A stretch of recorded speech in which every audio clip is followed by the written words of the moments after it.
안녕하세요. 올로버드 NFL 김민준. 유재경입니다. 저희가 이제 15주차 리뷰로 돌아왔습니다. 사실 지난주를 저희가 한번 또 뭐라고 표현해야 될지 좀 갑자기 잘 생각이 안 나는데 그 저 어릴 때 이제 띵가 먹었다라는 표현을 많이 써 바이위크를 한 주 가지고 돌아왔습니다. 어, 어, 리뷰를 했으면 좋았을 텐데 조금 개인적인 사정으로 한 주 좀 거르게 된 점 양해 말씀을 드립니다. 이제 15주 차부터는 이제 바이위크를 가지는 팀이 없이 32개 팀이 이제 모두 경기를 치릅니다. 그래서 15주 차부터 18주 차까지 이제 마지막 순위 싸움, 그다음에 이제 플레이오프 티켓의 주인이 정해지는 이제 그런 구간이라고 보시면 될 것 같아요. 그래서 이제 그 순위 경쟁 혹은 이제 플레이오프 경쟁에서 좀 벗어난 팀들끼리의 대결은 사실 이제 크게 의미가 없는 구간이 음. 됐잖아요. 그런 팀들 간의 대결은 조금 이제 배제를 하고 그러고 이제 리뷰를 하는 방향으로 그렇게 이어가 보겠습니다. 일단 이제 이번 주는 달러스 카우보이스와 캐롤라이나 팬서스의 경기, 그리고 이제 뉴욕 제츠와 잭슨빌 제기어스의 경기, 신시내티 벤갈스와 테네시 타이탄스의 경기를 배제를 했고요. 나머지 경기들부터 조금 살펴보도록 하죠. 일단 이제 더스데이 풋볼이었던 LA 램스와 샌프란시스코 49어스의 경기부터 시작을 해보겠습니다. 이 경기는 이제 12대 6으로 램스가 승리를 가져갔는데 올 시즌 처음으로 터치다운 없이 끝났던 경기였어요. 모두 필드골로만 이제 점수가 만들어졌는데 램스의 키커 조슈아 카티가 비가 내리는 그런 상황에서도 필드골 4개를 모두 성공시키면서 팀에게 승리를 안겨줬습니다. 그러니까 15주 차에 와서야 터치다운이 없었던 경기가 처음 나왔다? 이것도 좀 재미있는 기록인 것 같아요. 예, 음, 그리고 램스 입장에서는 이제 2018년 이후로 처음으로 이제 나이너스 상대로 시즌 수입을 달성한 이제 그런 해가 됐습니다. 그래서 램스도 뭐 최근에 지구 우승을 뭐 여러 차례 차지를 했고 또 슈퍼볼 우승도 차지를 했던 이제 그런 팀이기는 하지만 나이너스가 사실 굉장히 뭐 평균적으로는 어떻게 보면 더 좋은 성적을 거뒀다라고 해도 뭐 과언은 아니거든요. 그래서 음, 이 최근에 NFC 웨스트 이제 강호로 군림을 하던 나이너스를 상대로 이제 모처럼 시즌 수입에 성공을 했습니다. 네. 시즌 그 초반에 부상자들이 속출하면서 출발이 정말 안 좋았었잖아요. 1승 4패로 시즌을 출발을 했었던 램스였는데 바이위크를 갖고 나서 최근 9경기 7승 2패로 순항을 하고 있습니다. 스태포드가 이날 뭐 터치다운이 없긴 했습니다만 이 경기까지 5경기 연속 인터셉션이 없거든요. 어쨌든 그만큼 안정적인 그런 모습을 보여주고 있다 이렇게 얘기를 할 수 있을 것 같고 그 부분이 최근에 좋은 팀 성적과도 좀 직결되지 않나 이렇게 보여집니다. 그 다음에 이제 뭐 플레이오프와 관련한 이야기를 좀 해보면 지금 램스가 이제 8승 6패를 기록하면서 시애틀과 NFC 서부지구 지금 공동 1위에 이름을 올리고 있어요. 근데 음, 지금 뭐 맞대결 전적에서 한번 승리한 적이 있기 때문에 뭐 지금 이제 순위표 상에는 이제 맨 위에 램스가 이름을 올리고 있고 와일드카드 경쟁으로 보더라도 지금 이제 램스가 7번 시드에 이름을 올리고 있거든요. 음, 네, 그래서 만약에 지구승을 차지하지 못한다 하더라도, 와일드카드까지도 어떻게 보면 두 마리 토끼를 노릴 수 있는 위치에 있다. 이렇게 좀 보시면 될 것 같고, 어쨌든 뭐 램스는 그 두 개 중에 하나의 티켓을 얻는데, 남은 시즌 좀 목표를 가지고 임해야 될 것 같습니다. 네.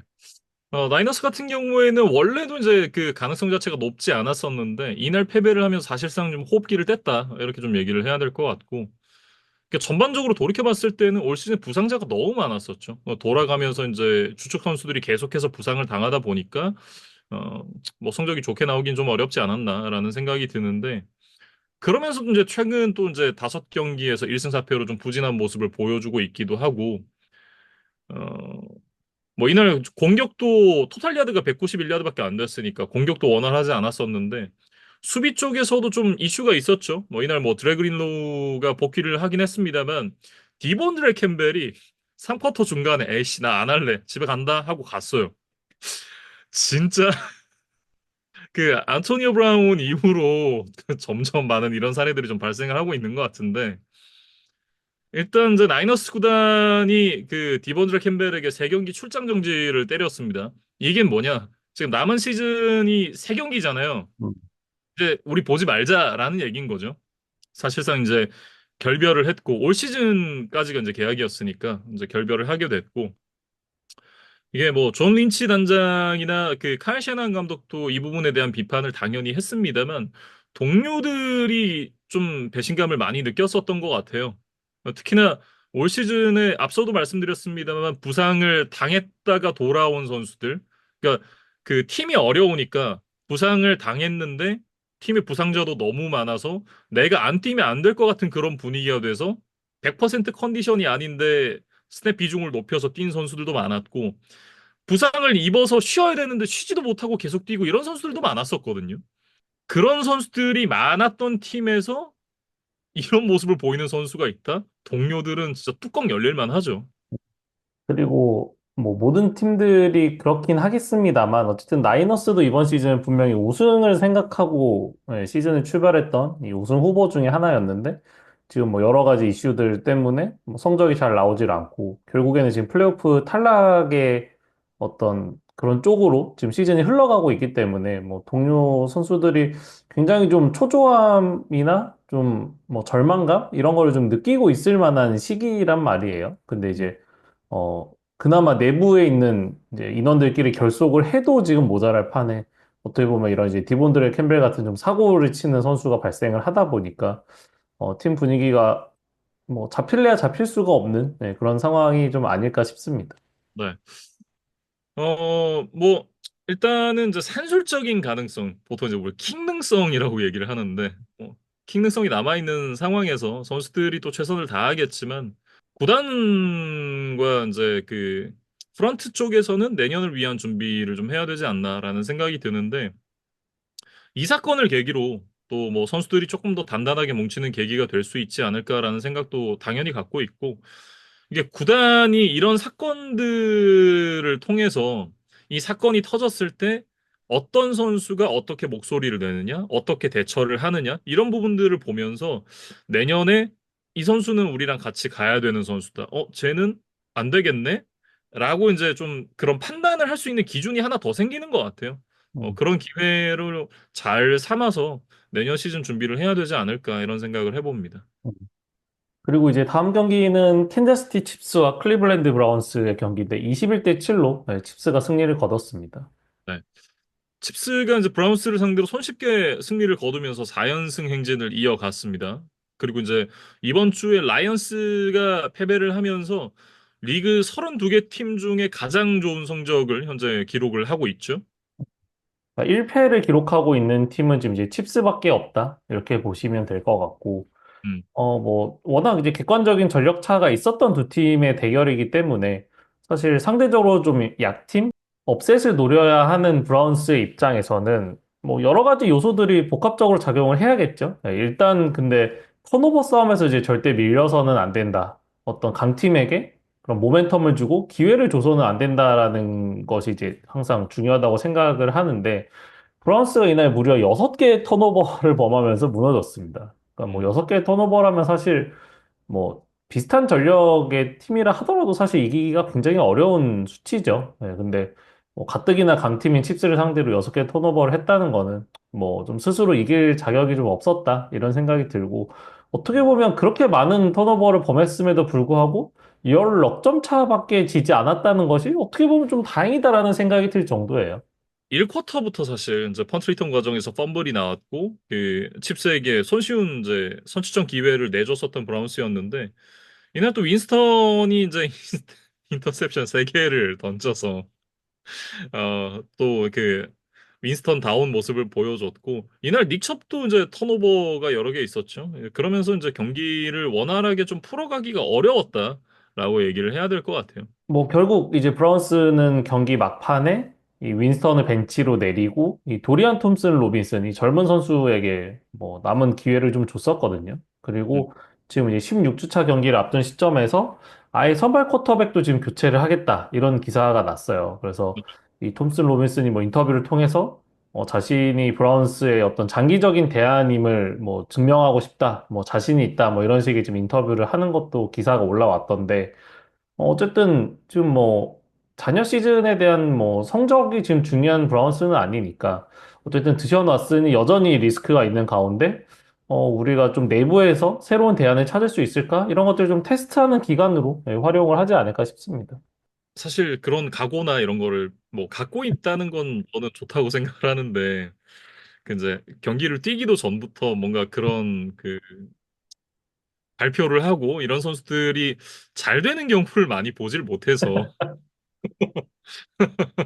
음. 좀 글쎄요 궁금해지네요 결과가. 아무튼 뭐 톰슨 로빈슨이 이제 선발로 나설 예정이고 뭐 제리 주디가 이는 이제 그 100 리시빙 야드를 넘겼습니다. 그러면서 이제 커리어 처음으로 1000야드를 넘겼는데 선수 개인에게는 좀 의미가 있는 기록이겠습니다만 뭐 현재 팀의 상황인 만큼 뭐 그 좀 눈치가 보이지 않을까 좋아하기에는 그렇게 생각이 들어요.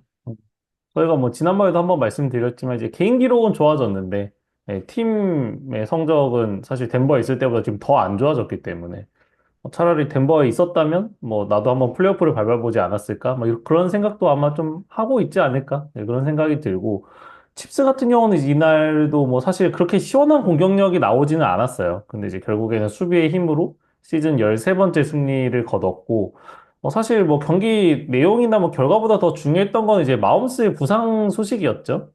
마움스가 그 4쿼터에 태클 당하는 과정에서 이제 발목 쪽에 부상을 입었어요.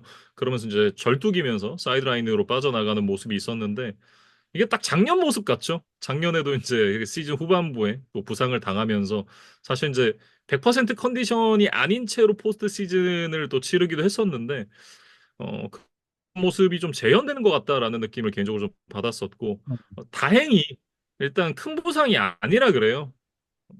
뭐 이 부상을 당하는 순간에 칩스가 또 선수들도 그렇고 뭐 코칭 스태프, 뭐 팬들까지 다 가슴이 좀 철렁하는 그런 순간이 아니었을까라는 생각을 하는데 다행히 이제 큰 부상은 아니어서 다음 주 경기에도 선발로 나설 가능성이 굉장히 높다라는 그런 리포트들이 나오더라고요. 마홈스도 사실 이제 추후의 인터뷰를 통해서 만약에 이날 이제 브라운스와의 경기가 이제 원 포지션 이내로 뭔가 추격을 당하는 흐름이 나왔다면 자신은 이날 경기 막판에 다시 좀 필드에 들어가서 뛸 생각까지 했었다. 뭐 이런 이야기를 했으니까 뭐 어디까지 믿어야 할지 모르겠지만 마홈스 스스로도 그렇게 심각한 부상은 아니다라고 생각을 했던 것 같아요. 그래서 뭐 카슨 웬츠가 뭐 나머지 경기를 뛰기는 했지만 일단 다음 주에는 다시 마홈스의 모습을 볼 수 있을 것으로 보입니다. 네.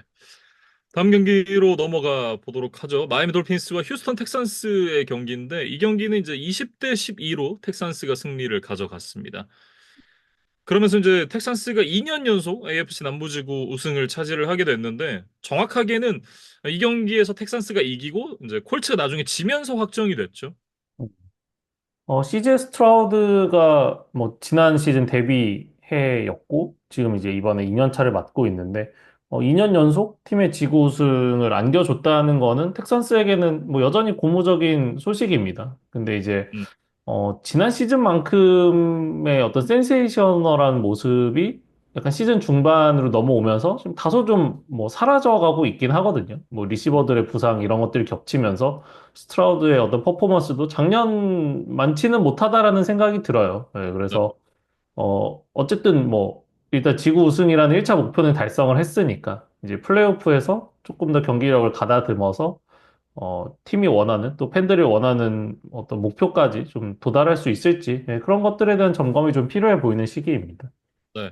시즌 후반으로 가면서 말씀해 주셨던 대로 이제 공격에서 좀 기복이 있는 모습인데 수비는 계속해서 좀 솔리드한 모습을 보여주고 있죠. 특히 이날도 이제 수비가 잘해줘서 이길 수 있었던 경기였는데 수비가 4개 턴오버를 만들어냈고 그 중심에는 코너백 데릭 스팅리 주니어 선수가 있었습니다. 이날 뭐 인터셉션을 2개 만들기도 했었는데 가장 중요했던 부분은 타이리키를 36야드로 묶은 부분이 아닌가라는 생각을 개인적으로 하고요. 특히 그 인터셉션 2개도 4쿼터에 돌핀스가 이제 추격을 하려고 하던 상황에서 나왔던 인터셉션들이었기 때문에 더욱 의미가 있지 않았나 이렇게 생각합니다. 그러니까 휴스턴이 지금 뭐 본인들이 생각하던 만큼의 공격 파괴력이 지금 이제 시즌 중반 후반으로 가면서 잘 나오질 않고 있기 때문에 분명히 수비의 힘이 동반돼야만 플레이오프에서도 이제 더 높은 곳으로 올라갈 수 있다는 생각이거든요. 근데 이제 뭐 최근 이번 시즌 성적이 좋지는 않지만 어쨌든 마이애미라는 이 공격이 강한 팀을 상대로 12점으로 묶었다. 이런 어떤 승리 경험, 성공 경험이 플레이오프에서 좀 도움이 되기를 바라야 될 것 같습니다. 네. 뭐 이날 뭐 니코 콜린스도 많은 야드는 아니었지만 또 이제 두 개의 터치다운을 만들어내 주면서 본인의 역할을 다 해줬었고 남은 경기들과 이제 관련 없이 4번 시드까지는 확정이 됐거든요. 근데 지금 이제 1, 2, 3번 시드에 있는 팀들을 보면 경기차가 이제 한 경기씩 나고 있어요. 그렇기 때문에 굳이 무리해서 이제 3번 시드를 노릴 필요가 있느냐 이런 생각이 좀 들기는 합니다. 물론 3번 시드로 올라가면 지금 플레이오프 픽처 상황에서는 레이븐스를 만나게 되는 일정이 차저스로 바뀌게 되니까 그거는 상당한 요인이 있다라는 생각이 얼핏 들긴 하거든요. 근데 이게 뭐 냉정하게 얘기해서 어차피 플레이오프 올라가서 만나야 될 팀들이거든요. 그러니까 어 와일드카드 라운드에서 승리를 거두면 결국은 디비저널 라운드에 가서 만나야 돼요. 그런 부분들을 생각을 해봤을 때 어차피 뭐 디비저널 라운드에서 떨어지나 와일드카드 라운드에서 떨어지나 그 떨어질 걸 생각하면 사실은 굳이 무리해서 3번 시드 쫓는 것보단 선수단에게 좀 휴식을 부여하고 재정비를 할 수 있는 시간들을 좀 더 갖는 것이 오히려 현명할 수도 있겠다라는 생각이 들기는 합니다. 음. 뭐, 텍산스가 어떤 선택을 하게 될지 좀 지켜봐야 될 것 같고. 근데 이제 만약에, 플레이오프에서 어떤 상위 시드가 무조건 하위 시드를 다 잡는다고 이제 가정을 하면 사실 4번 시드에 위치한 팀은 디비저널 라운드에서 이제 1번 시드 칩스를 만나야 하는 이제 부담은 있어요. 그래서 아, 그렇죠. 예. 텍산스가 이제 결국에는 컨퍼런스 챔피언십에 한번 나가보는 것이 뭐 플레이오프에서의 좀 목표라고 본다면 칩스를 피하는 거는 그래도 나름 좀 의미가 있을 수 있다. 그래서 과연 조금 더 무리를 해서 이제 그런 경우의 수를 만들어낼 것인지 아니면 이제 조금 더 선수단을 정비하면서 플레이오프에서의 어떤 뭐 드라마틱한 이제 반전 드라마를 한번 써보는 것을 택할지 한번 남은 시즌 좀 지켜봐야 될 것 같습니다. 네. 그리고 이제 돌핀스 같은 경우에는 이제 이 경기를 내주면서 올 시즌 끝이 났죠. 뭐 산술적인 가능성이 정말 좀 요만큼 진짜 미미하게 남아있긴 한데 현실적인 그런 부분들로 봤을 때는 뭐 끝났다라고 얘기를 해야 될 것 같고 어, 가장 이제 그 돌핀스 팬들의 마음이 아픈 지점은 또 한 번 컨텐더 팀한테 졌다라는 거죠. 음, 올 시즌 계속해서 이제 그 부분에 대해서 얘기를 했었는데 그런 부분들이 또 한 번 이어지면서 시즌이 끝이 났다라는 게 굉장히 아쉬운 지점일 것 같고 그리고 경기 중에 이제 신인 리시버 그랜트 듀보즈 선수가 케일런 블록과 이제 헬멧 투 헬멧으로 충돌을 하면서 이제 쓰러졌거든요. 한동안 경기가 좀 중단이 됐었는데 경기장에 실려 나갈 때 이제 그 상의 유니폼도 다 벗겨진 채로 실려 나가는 게 상태가 좀 많이 안 좋아 보였어요. 지금 이제 나왔던 리포트를 보면 휴스턴 지역 병원에서 이제 치료를 받으면서 좀 안정을 취하다가 현재는 집으로 돌아왔다고 합니다. 남은 시즌 어차피 이제 팀의 시즌이 끝나기도 했고 남은 시즌을 뭐 굳이 뛰어야 되나라는 생각이 들죠. 어, 어쨌든 이제 남은 시즌 휴식을 좀 취하면서 다시 건강을 되찾는 게 중요하지 않나라는 생각을 하고 아무튼 이제 건강해서 다행입니다. 이게 사실 이제 이건 개인적인 얘기인데 저 지난주에 축구를 하러 갔다가 그날 눈이 왔어요. 눈이 와가지고 잔디가 좀 미끄러워서 그 공을 몰고 오던 이제 상대 팀 선수한테 이제 저도 이제 전속력으로 뛰어가다가 순간 미끄러지면서 날았거든요. 네. 이게 다리가 먼저 들려서 뒤통수로 떨어졌어요. 이게 뒤통수로 이렇게 떨어지고 이게 순차적으로 이렇게 다리가 떨어지면서 상체가 들렸다가 뒤통수로 다시 한번 떨어졌는데 순간 진짜 앞이 깜깜해지면서 별이 보이더라고요. 그런 경험은 거의 처음이었던 것 같은데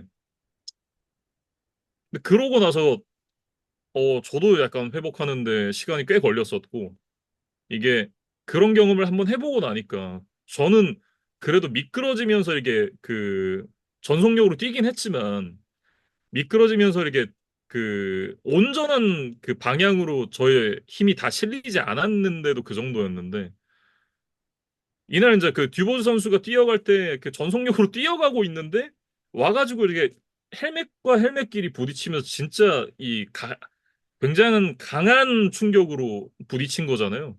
얼마나 큰 충격이었을까 이런 생각을 좀 하게 되더라고요. 아무튼 그 정말 큰 부상으로 이어지지 않아서 다행이다 이런 생각을 많이 합니다. 음.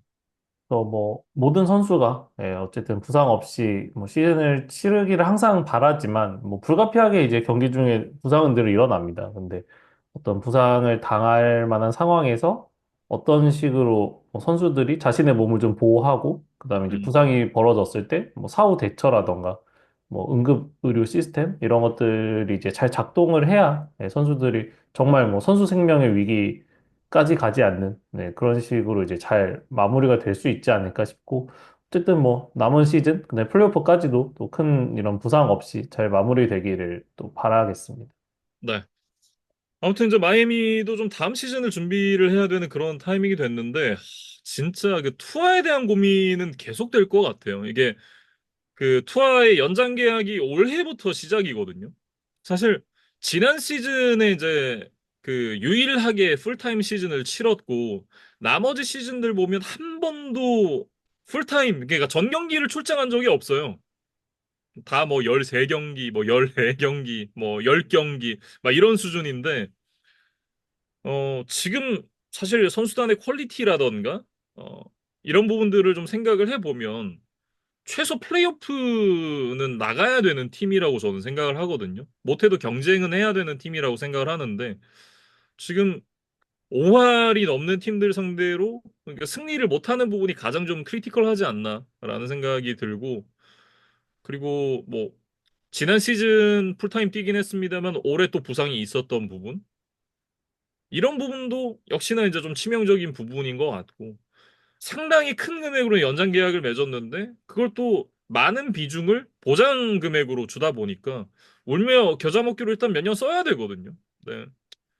참 애매하다라는 느낌이 또 드는 것 같습니다. 지난 시즌 모습만 봤을 때는 건강한 투아는 그래도 좋은 선수네라고 생각을 했었는데 올 시즌에 다시 롤백이 됐어요. 그 전에 이제 부상이 많았던 시즌들에 대한 평가를 보면 항상 애매하다라는 그런 얘기들을 많이 했었잖아요.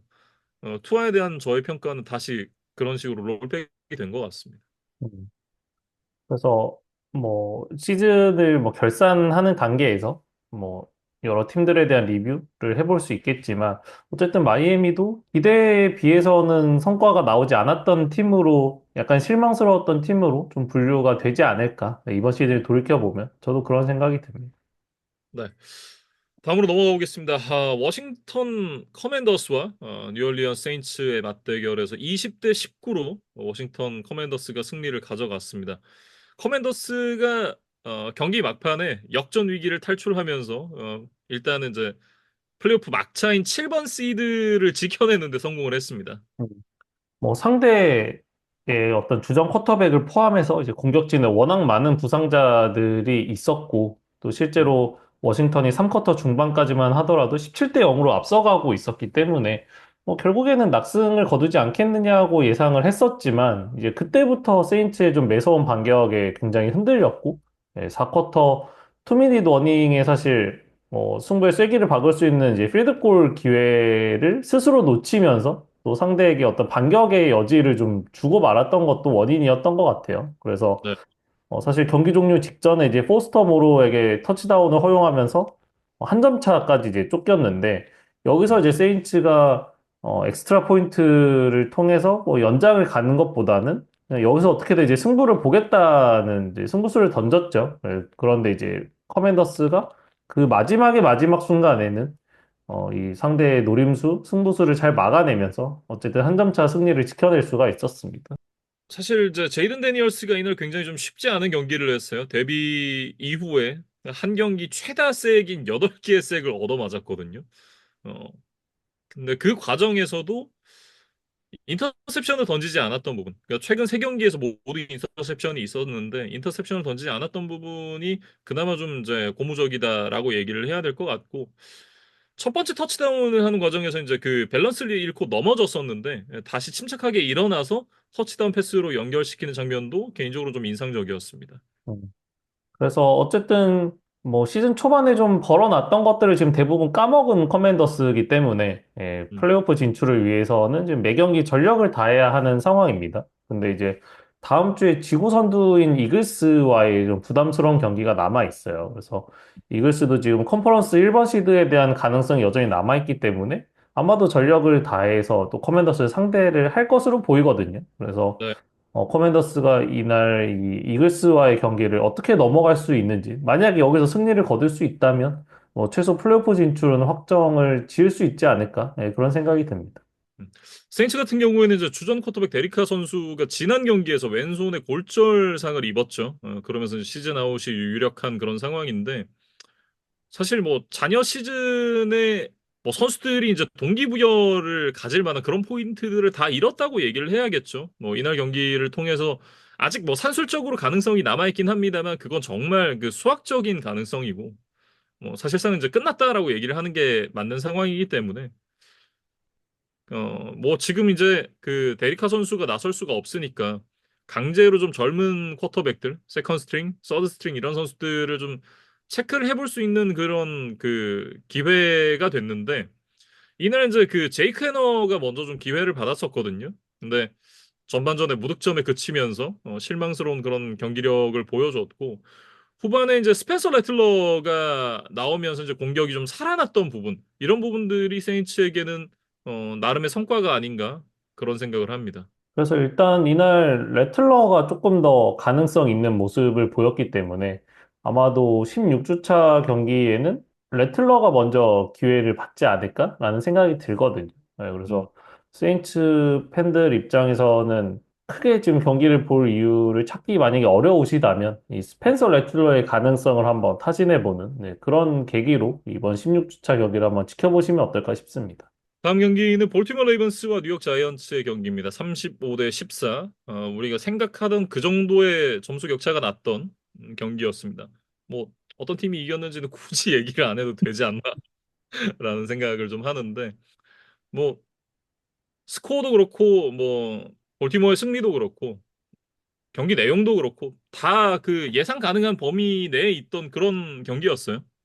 3쿼터 중반에 이미 이제 3포지션 차이로 벌어졌고, 뭐 자이언츠는 결국에는 이제 레이븐스의 어떤 공격 템포 이런 것들을 전혀 따라가지 못하는 모습이었거든요. 그래서 음, 레이븐스 이야기부터 좀 해보면 라마 잭슨이 이날 이제 자신의 정규리그 100번째 경기였습니다.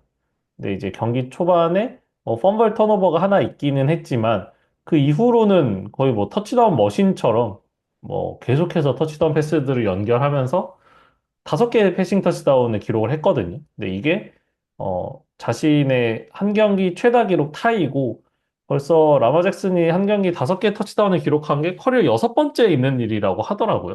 음. 그래서 뭐 이번 시즌은 라마 잭슨이 이제 확실하게 뭐 패서로서 또 듀얼스의 쿼터백의 어떤 완성형으로서 분명히 한 단계 성장한 그런 모습을 보이고 있다. 이렇게 좀 봐도 될 것 같습니다.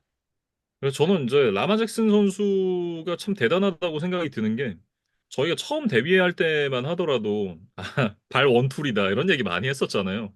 네, 그랬던 선수가 어느덧 지금 그 완성형 듀얼 스렛 쿼터백이 됐다라는 게 그러니까 이 선수가 발보다 패스를 먼저 생각할 수 있을까?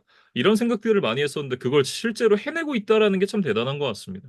그러니까 뭐 강점을 더 강화시키는 것보다 사실 약점을 없애는 게 더 어렵다는 생각을 많이 하거든요. 뭐 그건 음, 어느 종목이든 불문하고. 근데 이제 라마 잭슨이 그런 것들을 수년간에 걸쳐서 약간의 시행착오들이 있기는 했습니다만 그런 것들을 잘 해내고 있다는 것이 참 대단하다는 생각이 들고 이번 시즌 이제 기록으로 보더라도 지금 패싱 야드가 리그 전체 5위, 그다음 이제 패스 시도당 패싱 야드가 주전 쿼터백 중에 전체 1위예요. 그리고 패싱 터치다운도 34개를 기록하고 있는데 이게 리그 전체 2위 기록이니까 이번 시즌 정말 뭐 정성적으로나 정량적으로나 확실히 좋은 모습을 보여주고 있다. 이렇게 좀 봐야 될 것 같고 이제 남은 거는 딱 하나죠. 플레이오프에서 약하다는 단점을 극복할 수 있을 것이냐. 사실은 뭐 컨퍼런스 챔피언십까지는 뭐 도달을 했습니다만 결국에는 슈퍼볼 무대를 아직 밟지 못했고 음. MVP를 2번이나 따낸 어떤 정규리그의 화려한 커리어에 비해서는 분명히 플레이오프에서의 뭐 성적이라던가 그 과정에서는 분명히 아쉬움들이 많이 있었습니다. 그래서 이번 시즌에는 그 약점까지도 과연 극복을 해내고 자신의 가치를 좀 증명할 수 있을지 그런 것들이 좀 궁금한 시즌이에요. 네. 역시 말씀해 주셨던 대로 그 부분이 가장 큰 숙제겠죠.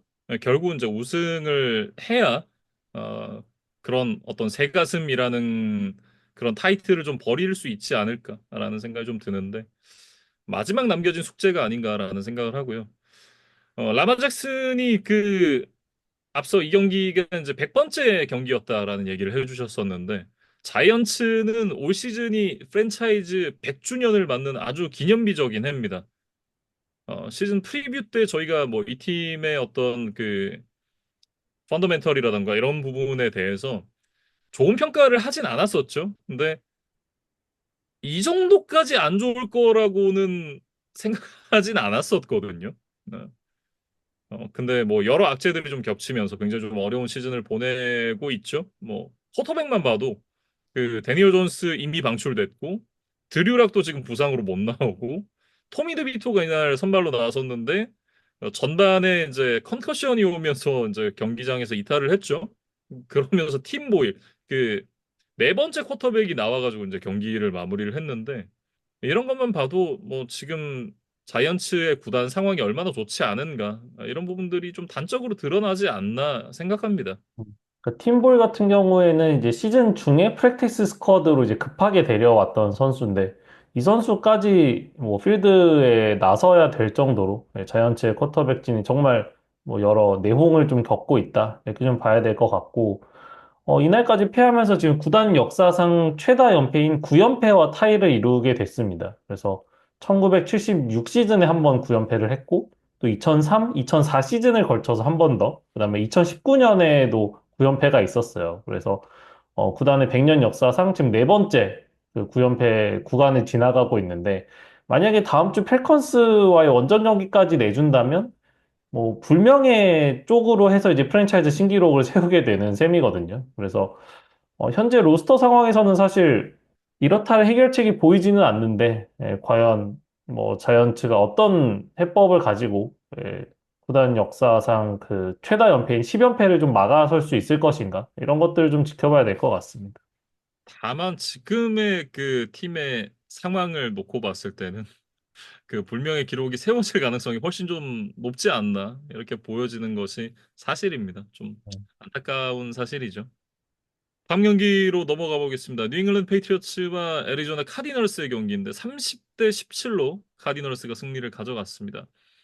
뭐 한때 점수가 20점 차 넘게 이제 벌어졌던 만큼 뭐 굳이 이 경기는 워낙 일방적인 경기였기 때문에 안 짚어도 될 것 같고 카디널스가 일단 이제 3연패를 끊어내면서 이제 5할 승률을 회복했다라는 점이 뭐 카디널스 입장에서는 고무적인 부분이 아닌가라고 생각을 해요. 왜냐하면 15주차가 끝난 현 시점에 지금 그 커맨더스랑 두 게임 차거든요. 뭐 사실상 커맨더스가 갈 확률이 굉장히 높긴 하지만 뭐 미미한 확률이라도 일단 남아 있다라는 게 카디널스에게는 뭐 다행스럽다라고 얘기를 해야 될 것 같고 다만 이제 남아 있는 일정이 펜서스 원정에 램스 원정 나이너스 홈 경기거든요. 그러니까 전승을 하고 이제 그 커맨더스의 결과를 좀 기다려야 되는 그런 상황인데 램스 경기 지면 그냥 탈락입니다. 네, 현실적으로는 조금 이제 쉽지 않다라고 봐야겠죠. 뭐 카디널스 같은 경우는 사실은 이제 지구 우승도 노려볼 수 있는 상황이기는 해요. 지금 이제 8승 6패가 지구 선두니까 음. 그쪽이 조금 더 지금 격차가 가까워 보이긴 하거든요. 근데 뭐 사실 이미 시애틀에게 또 2연패를 하면서도 타이브레이커에서 또 어려움, 약간의 이제 불리한 또 상황도 있기 때문에 결국에는 이래나 저래나 전승을 하고 좀 기다려야 되는 상황이면 좀 변함은 없는 것 같습니다. 네. 그리고 이제 카디널스가 그 부다 베이커랑 연장 계약을 맺었습니다. 3년 5,400만 달러를 주고 연장 계약을 안겨줬는데 그러면 이제 2027년까지 묶어놓은 거죠. 핵심 키 플레이어를 잘 지켰다라고 이제 봐야 될 것 같고 특히 이제 그 올 시즌의 커리어 하이를 보여주고 있잖아요. 저는 이 선수의 프라임 타임을 몇 년 정도 더 묶어놓는 건 좋은 계약이지 않나 이런 생각을 합니다. 그러니까 지금 애리조나의 수비진이 사실은 좀 무명의 선수들로 대부분 채워져 있는데, 그래도 이제 세컨더리에서 좀 키를 잡고 리더가 되어줄 수 있는 선수가 부다 메이커거든요. 그래서 일단 저도 좀 잘 잡았다는 생각입니다. 네. 패츠는 뭐 맨날 했던 얘기가 반복인 것 같아요. 뭐 지지난주 그 전주의 영상을 보시면 제가 하고 싶은 얘기들이 다 들어 있어요. 그래서 뭐 굳이 이제 반복을 하는 게 의미가 없다라는 생각이고 짧게 요약하면 메이 잘하고 있고 오라인 실종됐고 리시버 여전히 없고 크리스티안 곤잘레스 잘하고 있고 제럿 메이오는 경기 운영이 정말 이상한데 늘지가 않고 팀은 진다. 이렇게 요약을 할 수 있을 것 같고 어 아스날 팬으로서 그 벵거 감독님이 떠나시고 난 이후에 굉장히 좀 비슷한 느낌을 받았던 것 같아요. 물론 이제 지금 아르테타가 팀을 다시 경쟁력이 있는 팀으로 만든 부분이 정말 다행이라고 생각을 하지만 영감님 가시고 나서 이제 그 에메리가 와가지고 2년 했었잖아요. 그때 정말 그 애매한 그런 경기들을 많이 했었거든요. 딱 그때 느낌이 아닌가. 그러니까 결과도 안 좋은데 과정도 안 좋은 네, 그런 느낌인 것 같아요. 그때 진짜 제가 아스날 팬지를 20년 넘게 하고 있는데 8위는 그때 처음 봤거든요. 그러니까 2년 동안 에메리가 발전한다라는 느낌보다는 퇴보하고 있다라는 느낌을 훨씬 더 많이 받았었어요. 오히려 그 에메리 집권 초기가 조금 더 나았었고. 근데 제러드 메이오가 딱 그 짝이 아닌가. 그러니까 처음에야 뭐 감독 처음 하는 거니까 뭐 못할 수 있지. 근데 그런 기대나 이런 그 좋게 봐주려는 것도 없어지고 점점 더 이해가 안 가네? 약간 이런 방향으로 이제 되는 것 같은 그런 느낌인 것 같아요. 딱 이제 그 우나이 에메리 시절과 좀 비슷하다라는 느낌이고 지금 이제 인터뷰나 이런 거에서 나오는 얘기가 크래프트 구단주가 이제 한 시즌을 더 기회를 주겠다 뭐 이런 얘기를 했다 그래요. 근데 어 제럴 메이오가 그 코디네이터 경험이 없잖아요. 그 코디네이터 경험이 없는 감독을 선임한 것부터가 조금 잘못되지 않았나. 지금 시점에서 봤을 때. 그리고 뭐 메이오만 문제냐? 뭐 그건 또 아니죠. 지금 이제 GM은 아니지만 GM의 역할을 하고 있는 엘리어 돌프도 올 시즌 드래프트 현재까지 놓고 보면 말아먹었죠. 메이 같은 경우에는 잘해주고 있긴 한데 메이는 사실 이제 선택의 여지가 없는 상황에서 그 세 번째 픽으로 우리가 뽑을 수 있는 쿼터백을 그냥 뽑아야 됐던 상황이었기 때문에 메이를 제외한 나머지 뽑았던 선수들을 보면 싹 다 망했죠. 그러니까 이제 조금 이제 미래가 암담하다라는 느낌이 많이 듭니다. 한 2, 3년 정도는 메이가 굉장히 좀 고통을 많이 받아야 되지 않을까. 뭐 안타깝지만 그냥 뭔가 그 기대를 하게 만드는 부분이 메이 빼고는 딱히 뭐 크리스티안 곤잘레스 그 정도? 그 외에는 안 보인다라는 게 좀 답답한 것 같고 그나마 이제 고무적인 거는 그 플레이오프 대진이 이제 윤곽이 조금 잡히고 있는데 그러면서 내년 드래프트 오더도 지금 같이 윤곽이 잡히고 있거든요. 지금 여러 가지 그 매체나 전문가들의 그런 평가들을 봤을 때는 탑3 안에 들어가지 않겠느냐. 이런 그 반응들이 좀 지배적입니다. 어, 그런 부분들을 봤을 때 그나마 이제 고무적이라고 얘기할 수 있는 부분은 그 정도인 것 같다. 이렇게 마무리를 지어보겠습니다. 진짜 맨날 했던 얘기가 너무 반복돼가지고 했던 얘기 또 하게 되고 또 하게 되는 것 같아서 조금 그렇네요. 그러니까 하위권 팀들은 사실 뭐 드래프트, 오프 시즌, 그리고 시즌 초반에 뭐 조금 더 화제가 되고 결국에는 시즌 중반 후반으로 가게 되면 좀 새로운 이야기들이 좀 사라지는 이제 그런 패턴들이 좀 반복되거든요. 그래서 패트리어츠의 이번 시즌도 결국에는 좀 그런 흐름으로 가고 있지 않나 싶습니다. 네. 빨리 딴 경기 넘어가시죠. 뭐, 얘기 더 해서 뭐합니까? 인디애나폴리스 콜츠와 덴버 브론코스의 경기로 가보겠습니다. 31대 13으로 덴버 브론코스가 승리를 가져갔습니다. 점수 차이가 굉장히 컸었는데 이날 그 양 팀 합쳐서 턴오버가 8개가 나왔어요. 굉장히 혼란하다 혼란해 이런 느낌이 드는 경기였습니다. 뭐 그럼에도 불구하고 이제 집중력 싸움에서 조금 더 앞서 있었던 덴버가 이제 승리를 거뒀다 이런 생각이 들고 보닉스가 사실 데뷔 이후에 이제 최다인 한 경기 3개의 인터셉션을 던지면서 좀 좋지를 않았습니다. 그리고 팀 전체 공격 전진 야드도 200야드가 채 안 될 정도로 뭐 패싱이라든가 러싱이라든가 뭐 어느 쪽 하나 공격 쪽에선 잘 풀리질 않았는데 뭐 그럼에도 불구하고 지금 30점을 넘게 득점했다는 것이 좀 놀라운 일이죠. 네, 그래서 그 과정을 좀 살펴보면 이제 4쿼터의 수비와 스페셜 팀이 도움을 받아서 21점을 만들어냈던 것이 결국에는 이제 역전승, 그다음에 이제 대량 득점을 할 수 있었던 원인이었는데 일단은 이제 상대 공격을 잘 막아낸 뒤에 펀트 리턴 과정에서 61야드 전진을 했어요. 그러면서 상대 진영 15야드 지점에서 공격팀이 이제 공을 이어받았으니까 뭐 15야드만 전진해도 이제 터치다운을 만들 수 있는 상황이었죠. 그래서 이제 그 드라이브에서 터치다운이 나왔고 그 다음에 이제 수비에서 상대의 어떤 트릭 플레이 시도를 간파하고 그 공이 이제 다시 쿼터백에게 넘어오는 과정에서 그거를 이제 잘라내서 그대로 이제 엔드존까지 들고 들어가면서 또 터치다운이 하나 나왔고 그다음에 이제 4쿼터 중반에 다시 한번 수비 쪽에서 인터셉션이 나온 뒤에 이제 상대 진영에서 또 공격을 시작할 수가 있었어요. 그래서 수비 쪽에서 터치다운이 나온 적도 있었고 뭐 공격팀에서 완성을 하더라도 어 아주 유리한 필드 포지션을 여러 차례 이제 받으면서 공격팀이 많은 전진 야드 없이도 이런 득점을 해낼 수가 있었다. 예, 그런 경기 내용들이 좀 있었습니다. 덴버가 이제 이날 승리를 가져가면서 올 시즌 최다 연승인 이제 4연승을 기록을 하게 됐고, 이날 이제 콜츠를 꺾으면서 사실상 이제 와일드카드가 손안에 들어왔어요. 음. 그러니까 15주차 종료 기준으로 이제 9승 5패로 AFC 컨퍼런스 6번 시드에 이름을 올리고 있는데 뭐 8번에서 이제 10번 시드인 콜츠, 돌핀스, 벵갈스가 지금 모두 6승 8패이기 때문에 덴버 입장에서는 이제 남은 3경기에서 1승만 거두더라도 네, 자력으로 플레이오프 진출이 가능한 상황입니다. 그래서 음, 확정이 된다는 전제 하에 말씀을 드리면 2015 시즌에 이제 덴버가 페이튼 매닝의 은퇴 시즌에 이제 슈퍼볼 우승을 차지한 이후로 음, 슈퍼볼은 고사하고 사실 플레이오프 진출도 한 번도 하지를 못하는 굉장히 좀 어려운 시기를 겪고 있었거든요. 근데 돌이켜보면 이제 확실한 쿼터백 없이도 한번 우리가 잘할 수 있다는 걸 좀 보여주고 싶었던 시기가 있었고 근데 이제 음, 그것들이 이제 다 실패로 돌아갔죠. 예. 그러면서 뭐 베테랑 러셀 윌슨을 데려와서 이제 조금 기조를 바꿔보자고 했지만 또 그것도 결국엔 실패를 했었는데 결국에는 이 신인 쿼터백 보닉스를 뽑으면서 어쨌든 반등에 성공한 것으로 보인다는 게 템버 입장에서는 굉장히 좀 고무적인 일인 것 같습니다.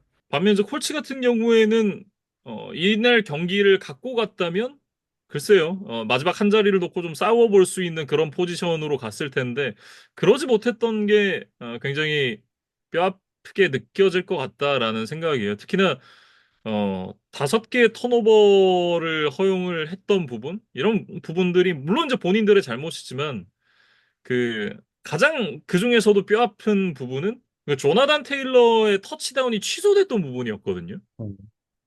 이 과정을 살펴보면 이제 3쿼터 초반에 조나단 테일러가 이제 41야드를 내달려서 그대로 엔드존에 넘어간 것처럼 보였어요. 그리고 최초 판정도 이제 터치다운으로 나왔었던 것으로 이제 기억을 하고 그래서 콜츠가 20대 7까지 앞서 나갈 수 있는 경기 흐름이었는데 음, 저희가 몇 주 전에도 한번 뭐 비슷한 얘기 했던 것 같아요. 이 선수가 세레머니 하려고 뭔가 동작을 취하다가 공이 손에서 엔드존에 넘어가기 전에 먼저 떨어지는 상황.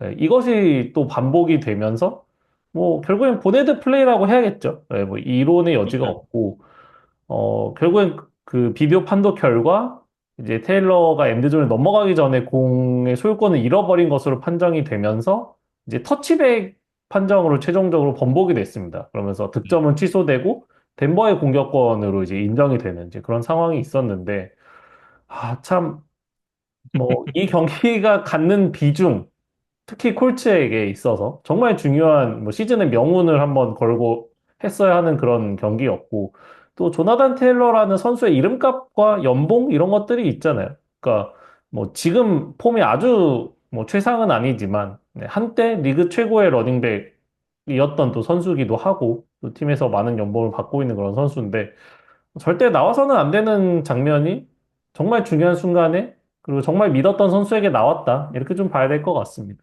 네. 저는 개인적으로 이제 디션 잭슨 했다라고 보통 얘기를 좀 하는 편인데 이제 좀 조나단 테일러 했다라고 표현을 바꿔도 되지 않을까라는 생각이 드는 그런 임팩트가 있는 상황이었습니다. 음. 글쎄요, 뭐, 요새 종종 좀 이런 일들이 나오고 있는데, 리그에 있는 모든 팀들이 이 영상을 좀, 글쎄요, 뭐, 팀 미팅이라던가, 뭐, 신인 선수들 모아놓은 워크숍 이런 데서 좀 보여줘야 되지 않을까 싶어요. 아, 좀 타산지석으로 삼아야 되지 않을까 하는 이제 그런 장면이 또 나왔고, 음, 콜츠는 사실 더 아까운 것이 잔여 경기 일정이 굉장히 쉬웠어요, 사실. 이날 만약에 덴버에게 승리를 했다면 타이탄스, 자이언츠, 제기어스. 그러니까 이미 플레이오프 진출은 뭐 물 건너 갔을 뿐만 아니라 지금 거의 드래프트 1픽을 노리는 이제 최하위권 팀들과의 연전이 있었기 때문에 음, 만약에 이날 덴버까지 잡아냈다면 이제 10승 7패로 시즌을 마무리하고 한번 플레이오프 티켓을 도전해 볼 수 있는 시나리오. 그 정도의 어떤 최소한의 자격은 분명히 갖출 수 있었던 상황으로 보여지거든요. 근데 그거를 이런 좀 자신들의 실수로 놓쳤다는 것이 좀, 한 시즌을 돌이켜 봤을 때 이 경기가 좀 가장 생각이 나지 않을까 싶습니다. 이게 콜츠는 참 매년 이러는 것 같아요. 마지막까지 플레이오프 경쟁하다가 어, 못 가겠다. 약간 이런 식으로 끝나는 것 같아서 어, 물론 이제 팬들께서는 조금 서운하실 수 있겠지만 저는 이렇게 이제 비슷한 스토리로 매년 이렇게 가는 팀이 어, 있다라는 게 또 이제 스토리 라인이 계속해서 연장이 되는 거잖아요. 그러니까 방송국 놈들이 제일 나쁘다고 방송국 이제 프리로 나왔으니까 방송국 놈은 아니지만 방송하는 사람 중에 한 명으로서 그런 스토리 라인이 계속해서 남는 것도 좀 리그의 재미 요소 중 하나인가 아닌가 그런 생각을 좀 갖고 음. 있습니다. 이렇게 이제 쌓였던 스택이 이제 언젠가는 해소가 될 테니까, 또 그때 팬들이 느낄 수 있는 이제 카타르시스, 그다음에 이제 이런 것들 해결됐을 때 또 그것이 새로운 스토리가 되고, 이제 그런 것들 이제 스포츠의 또 매력이 아닌가 그런 생각을 합니다. 네. 그 시카고 컵스가 정말 108년을 기다려서 우승을 했잖아요. 2016년에. 약간 그런 류의 이제 어마어마한 도파민이 돌 만한 그런 이제 그 카타르시스가 느껴지는 거죠. 다만 그러고 나면 그 스토리가 아예 삭제가 되잖아요. 네, 그런 부분이 개인적으로는 조금 아쉬움이 있는 것 같습니다. 다음은 이제 버팔로 빌스와 디트로이트 라이언스의 경기입니다. 사실상 좀 미리 보는 슈퍼볼이 아닌가? 라고 얘기를 해도 될 정도의 어떤 그런 매치업이었는데 48대 42로 빌스가 승리를 가져갔습니다. 양 팀 합쳐서 90득점이 나왔고, 이제 토탈 전진 야드도 1000야드가 넘었을 정도로, 정말 난타전이었어요. 그래서, 굉장히 접전이었는데, 어쨌든 빌스가 라이언스에게 이제 시즌 두 번째 패배를 안겼다. 그런 의미가 있었던 경기였습니다. 네. 조시 앨런 선수가 왜 올 시즌 가장 강력한 MVP 후보인지 잘 보여줬던 그걸 증명했던 경기였다 이렇게 얘기를 하고 싶은데 이날 362 패싱 야드에 2개 패싱 터치다운 그리고 68 러싱 야드에 2개 러싱 터치다운을 기록을 했습니다. 이 기록도 물론 대단한데 1쿼터 중반에 보여줬던 그 하이라이트 필름 얘기를 좀 해야 될 것 같아요. 음. 일단 상대의 이제 패스러시를 좌우가 아니라 이제 앞뒤로 움직이면서 흘려내는 장면도 굉장히 좀 이색적이었어요. 그리고 일단은 그렇게 이제 1차 위기를 탈출해낸 앨런이 이제 필드 왼쪽으로 뛰어가면서 이제 시간을 벌었고, 여기서 왼쪽으로 달려가면서 패스는 또 오른쪽으로 하는 이제 지능 방향과 또 이제 반대되는 쪽으로 뭐 약간 중력을 거스르는 느낌으로 또 이제 패스를 던지면서 제임스 쿡에게 28야드 패스를 성공을 시켰거든요. 그래서 조시 앨런의 어떤 판단, 그다음에 운동 능력, 그다음에 이제 어깨 힘 이런 것들을 뭐 한꺼번에 느낄 수 있었던 아주 명장면이었다는 생각이 듭니다. 네. 뭐 아시겠지만 사실 이제 크로스바디 패스도 음, 심을 실기가 어려운데 이게 왼쪽으로 이동하면서 오른쪽으로 이걸 던지려면 진짜 상상 이상으로 어깨 힘이 좋아야 되거든요. 근데 앨런의 어깨 힘을 좀 느낄 수 있었던 그런 부분이 아니었나라고 개인적으로 좀 생각을 하고 이날 이제 앨런이 아마리 쿠퍼한테 패스를 한 번도 안 던졌어요. 음, 그러면서도 뭐 타이 존슨, 뭐 키언 콜먼, 달튼 킨케이드, 더슨 넉스, 칼릴 샤키르 이런 그 1옵션이 아닌 선수들을 골고루 사용을 하면서 지금 최근 8경기 연속 30 이상 득점을 만들어내고 있거든요. 어, 이런 부분들이 왜 이 선수가 지금 MVP 1순위로 꼽히고 있는가 이런 걸 잘 보여주는 것 같습니다. 음. 이미 이제 지구승을 확정한 빌스는 아마도 AFC 2번 시드로 플레이오프를 출발할 가능성이 좀 높아 보입니다. 물론 뭐 남은 경기에 따라서 뭐 더 올라갈 수도 더 내려갈 수도 있겠지만 그래서 시즌 중반부터 지금 이제 공격력에 좀 물이 올라 있는 빌스거든요. 그래서 어떻게 보면 라마 잭슨이랑 좀 비슷한 것 같아요. 라마 잭슨은 플레이오프에서 자신을 좀 증명해야 하는 과제가 있다면 빌스는 뭐 저희가 여러 차례 말씀드렸지만 결국 플레이오프에서 칩스를 넘어설 수 있느냐? 예, 이 미션에 어떻게 보면 다시 한번 도전하는 네, 그런 시즌이 될 것 같습니다. 네. 라이언스 같은 경우에는 이날 제러드 고프가 무려 59번의 패스를 시도를 했습니다. 네, 그러면서 494 패싱 야드에 5개의 터치다운 패스를 기록을 했는데 결국 이제 승리를 가져가기에는 좀 어려움이 있었습니다. 음. 뭐 아몰라 세인트 브라운, 뭐 샘 라포르타 이 두 선수가 합쳐서 300야드를 넘게 잡아냈으니까 뭐 기록적으로 참 대단한 것들을 많이 했던 경기이기는 했는데 어쨌든 경기 내내 좀 리드를 허용하면서 끌려가는 흐름이다 보니까 뭐 데이비 몽고메리라던가 자미르 깁스라는 이제 좋은 러닝백들을 활용하는 것 자체가 좀 어려웠던 경기였던 것 같아요. 이제 그러면서 라이언스의 뭐 공격 파괴력이 좀 패싱 쪽에 너무 치우쳐 있다 보니까 결국에 역전을 하는 데는 좀 어려움이 있었던 것 같고 라이언스 공격의 이제 강점 중에 하나인 이런 창의적인 플레이들, 그러니까 뭐 트릭 플레이를 통한 전진이라던가, 뭐 오펜시브 라인맨 선수를 이제 엘리저블 리시버로 이제 등록을 해서 뭐 그 선수에게 터치다운 패스를 연결한다던가 이런 뭐 다양하고 재미있는 플레이들이 이날도 좀 여러 차례 나오기는 했어요. 그래서 이런 부분들은 물론 패하기는 했지만 라이언스가 왜 강팀인가를 다시 한번 보여준 장면들이었다고 이제 본다면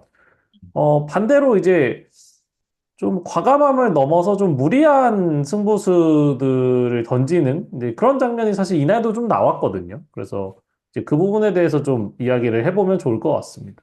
네. 이게 그런 거죠. 그 창의성이라는 것이 좋은 결과로 이어지면 창의성이지만 이게 결과가 동반되지 않았을 때는 무리수가 된단 말이죠. 이거는 사실 어느 정도 결과와도 뭐 직결된다라고 생각을 하는데 그래서 라이언스가 필연적으로 가져갈 수밖에 없는 약점인 것 같아요.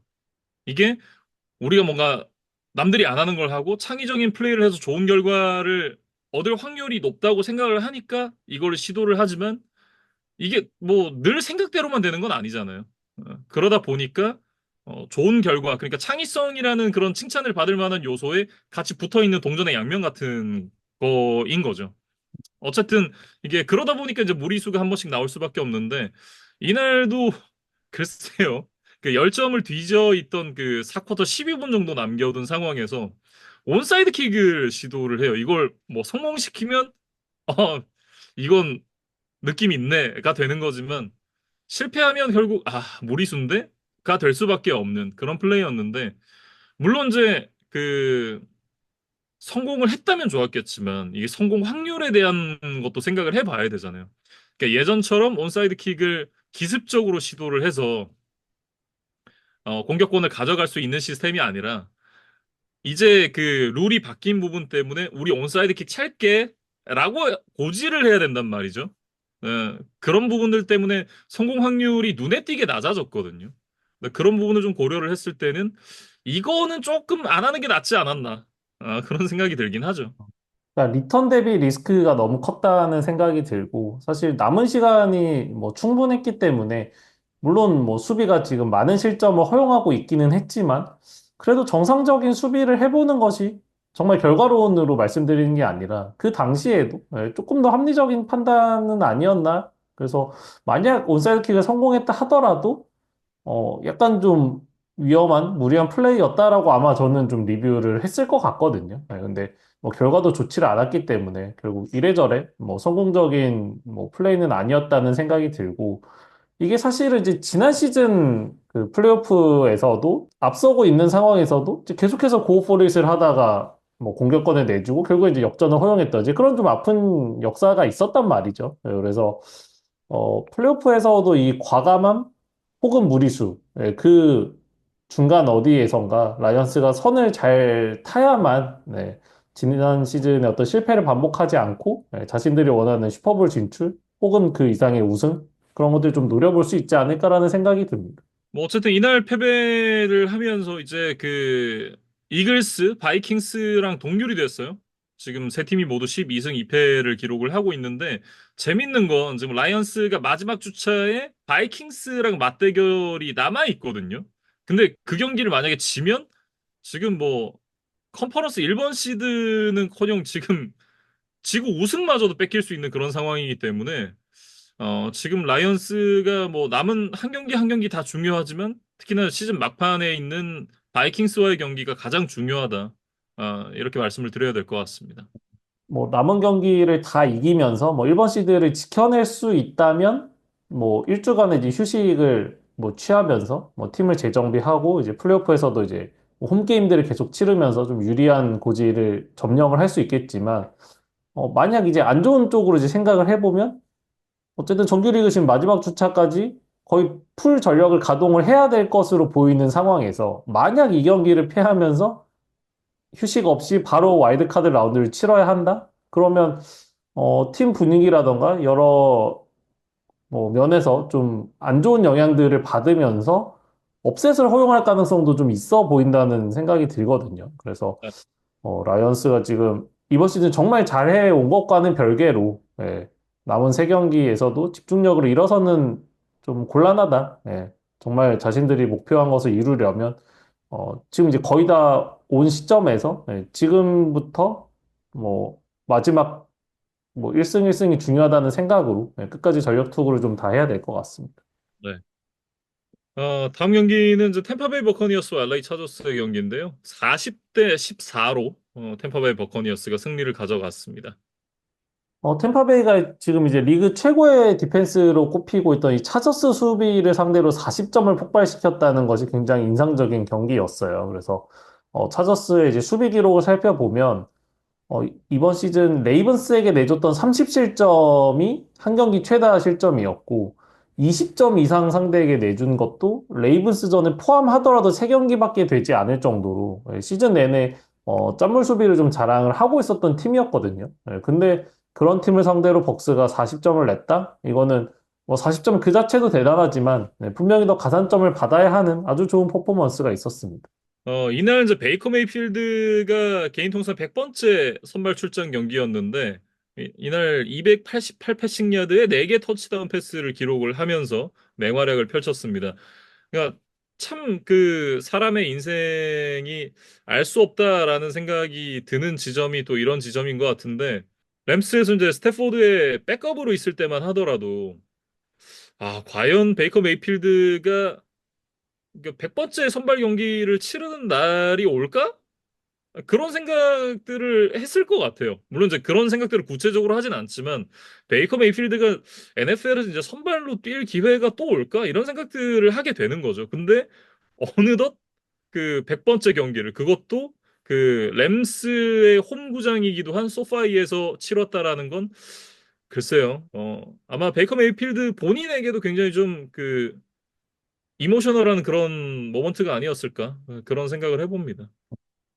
그래서 그 과정을 좀 돌이켜 보면 이제 램스에서 백업으로 있을 때 이제 스태포드가 좀 부상을 당하면서 몇 경기 선발 기회를 얻을 수가 있었고 거기서 어느 정도 부활 가능성을 스스로 이제 증명을 했던 것이 중요했죠. 예, 그거를 바탕으로 이제 지난 시즌에 템파베이로 이적을 해서 주전기를 다시 잡았고 거기서 지난 시즌 그다음에 이번 시즌까지 브라운스 때보다 훨씬 더 성숙해진 모습을 보여주면서 진짜 전성기는 지금인 것 같아요. 예, 그래서 베이커 메이필드가 이번 시즌 기록으로 보더라도 참 대단한 게, 물론 아직 정규리가 끝나진 않았지만, 이날 경기까지 커리어 최고인 70%가 넘는 패스 성공률, 그 다음에 이제 커리어 처음으로 평균 100점이 넘는 쿼터백 패서 레이팅을 기록을 하고 있고, 커리어 첫 30개 이상의 터치다운 패스는 이미 달성을 했어요. 예, 그래서 이제 남은 세 경기에서 뭐 큰 부상 변수만 없다면 지난 시즌에 이어서 또 커리어 두 번째로 4천 패싱 야드도 아마 넘길 것으로 보이거든요.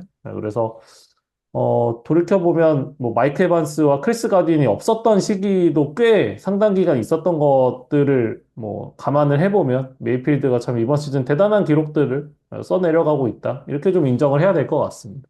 그리고 이날 이제 이 마이크 에반스가 159 리시빙 야드에 2개의 터치다운, 그리고 러닝백 버키 어빙이 단 15번의 러싱 시도로 117 러싱 야드를 전진을 하면서 베이커 메이필드와 함께 이제 삼각편대를 이뤘었는데, 공교롭게도 이제 그 벅스가 연패가 끝나고 연승이 시작된 구간이 마이크 에반스의 복귀 시점이랑 맞물리거든요. 그게 마이크 에반스가 얼마나 지금 좋은 리시버인가, 얼마나 리그 정상급의 퍼포먼스를 보여주는 선수인가를 느낄 수 있는 지표 중에 하나가 아닌가라는 생각을 개인적으로 해요. 음. 그래서 벅스에 남아있는 일정을 보면 댈러스, 캐롤라이나, 뉴올리언스와의 일정을 남겨두고 있습니다. 그래서 댈러스가 뭐 프레스캇이 빠진 이후에 최근에 조금 뭐 승리들을 쌓아 나가고 있기는 하지만 네, 전체적으로 보면 세 팀 모두 5할 미만의 승률을 기록하고 있고 뭐 플레이오프 진출이 그렇게 쉬워 보이는 팀들은 없거든요. 그래서 템파베이가 지금의 분위기를 이어갈 수 있다면 충분히 남은 경기 전승도 가능해 보이고 그러면 이제 지구 우승을 확정 지을 수가 있는 상황입니다. 반면에 차저스 같은 경우는 제이케이 도빈스가 지금 부상으로 나서지 못하고 있는 가운데 거스 에드워즈, 그리고 이제 키마니 비달의 러싱 공격이 완전히 봉쇄가 됐거든요. 결국 그 올 시즌에 차저스가 추구하고 있는 러싱을 기반으로 한 패싱이라는 그런 그 스킴이 첫 단계부터 이제 단추가 꿰어지지 않은 거죠. 그러면서 이제 이날 공격에 정말 어려움을 많이 겪었던 차저스였습니다. 그리고 이제 저스틴 허버트가 2주차 이후에 이어오고 있던 이제 계속해서 인터셉션을 안 당하는 이제 그런 기록이 있었는데 이날 이제 357번의 패스 시도 만에 이제 인터셉션을 허용을 했어요. 그래서 허버트가 리그 역대 이제 5번째로 긴 기록을 이어오고 있다가 이것도 좀 끊기는 이제 그런 안타까운 일이 있었고 와일드 카드를 노려야 하는 이제 차저스 입장에서는 이제 16주차 덴버와의 떨스네드 풋볼, 뭐 저희가 녹화하는 시점에서 이미 경기는 끝났지만 이 덴버와의 지구 라이벌전, 그다음에 이제 뉴잉글랜드, 그다음에 이제 마지막에 라스베가스 레이더스와의 경기가 남아 있거든요. 그래서 덴버와의 경기를 잘 넘어갈 수만 있다면 사실 마지막 두 경기는 충분히 승리를 거둘 수 있는 상대들인 것 같아요. 그래서 플레이오프 진출 가능성은 이날 패배와는 무관하게 여전히 높은 상황이다라고 말씀을 드리고 싶습니다. 네. 사실상 뭐 2승은 따놨다라고 해도 뭐 어쨌든 뭐 무난하게 플레이오프 진출은 확정지었다라고 얘기를 해도 지나치지 않을 차저스인데, 다만 이제 플레이오프에서 이런 모습이 좀 나오면 곤란하겠죠. 이 부분들을 3주밖에 남지 않은 시간 안에 어떻게 보완을 하느냐, 이런 부분들에 대한 고민도 좀 충분히 해봐야 될 것 같습니다. 다음 경기로 넘어가 보겠습니다. 피츠버그 스틸러스와 필라델피아 이글스의 경기인데요. 27대 13으로 이글스가 승리를 가져갔습니다. 이 승리와 함께 이제 이글스가 지금 10연승을 질주를 하고 있어요. 정말 대단한 연승 가도를 이어가고 있습니다.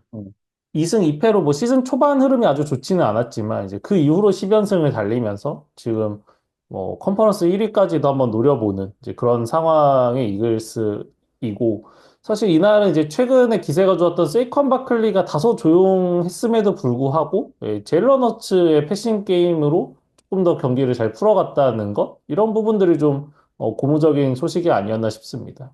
네.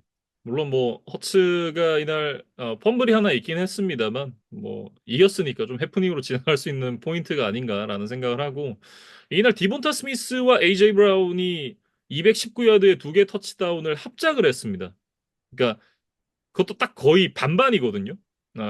110야드, 109야드에 터치다운 하나씩을 이제 기록을 했었는데, 일단 이제 패싱 공격이 원활하게 풀렸다라는 게 좀 고무적인 부분이죠. 그 지난주에 에이제이 브라운이 펜서스한테 질 뻔한 이후에 인터뷰를 하면서 패싱 게임이 개선이 돼야 된다.